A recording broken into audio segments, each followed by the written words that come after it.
In this video, we'll go over how to run the pit fill hole punch tool. As mentioned in an earlier video, you will need to provide your own DEM, which should extend to the buffered watershed boundary, which is 1,000 meters beyond the actual watershed boundary. However, many times the LiDAR-derived DEMs have noise, meaning that artifacts exist which show up as small false depressions shown in this image on the right. These depressions, or pits, need to be filled. This is where the pit fill hole punch tool smooths the DEM using a two-step process. The inputs are relatively simple. We need our DEM, and then we need to specify our maximum fill depth, and this will be measured with the same vertical units as your DEM. Your output will be your pit filled DEM, which is why an _P will be placed after the DEM name. First off, pits are going to be filled by identifying one cell's sinks, and those are cells that are deeper than all of their surrounding cells but have no flow into them. The sink tool is ran to find those one cell sinks and null them. Fill is then ran, and the original DEM is subtracted from the filled. Any positive values represent the sinks, and then those cells are assigned the corresponding filled DEM values. Second, tool depressions are then hole punched. The first step is to subtract the unfilled DEM from the filled to return sink areas. These areas are identified as individual regions. If the sink is deeper than our maximum filled depth, that is considered a true depression. And for those regions, the deepest cell is nulled, which allows the water to flow out of it, and hence, it has been hole punched. This tool goes through multiple iterations to catch sinks within the depressions. It'll go through as many iterations it needs until only true depressions remain. Okay, so let's go ahead and run the tool. We'll navigate over to our most recent version of our ACPF toolbox, and we'll go into the first tool set, that's DEM preparation, and then open the first tool, DEM pit fill and hole punch.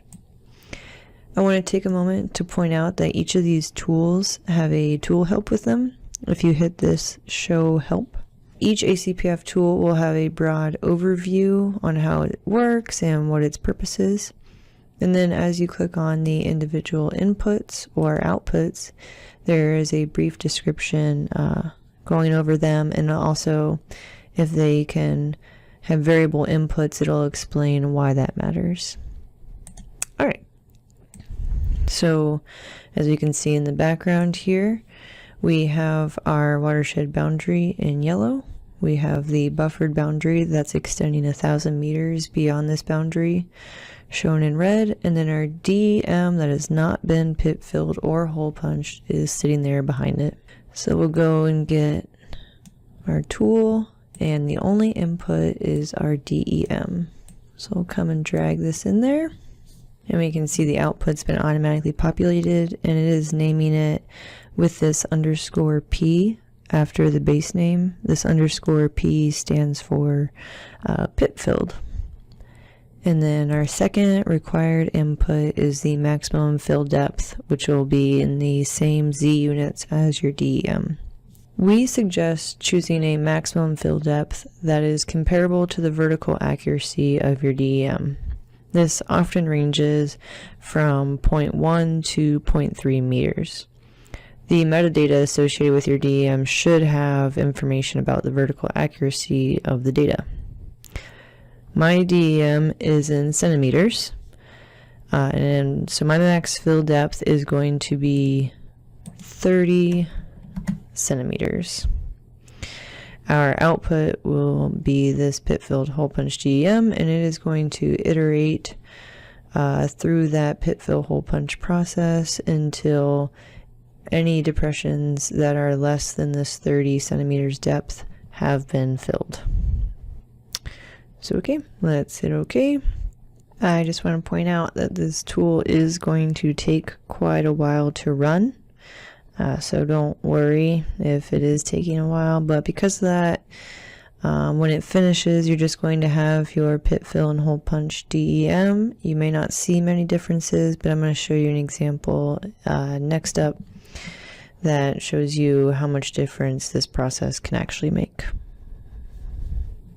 So once the tool is finished, you will have a newly pit filled and hole punched DEM.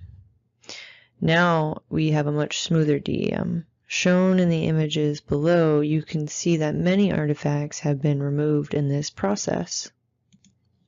This new DEM now better represents the actual surface and allows our surface to flow more correctly downstream while maintaining true depressions that are in the landscape.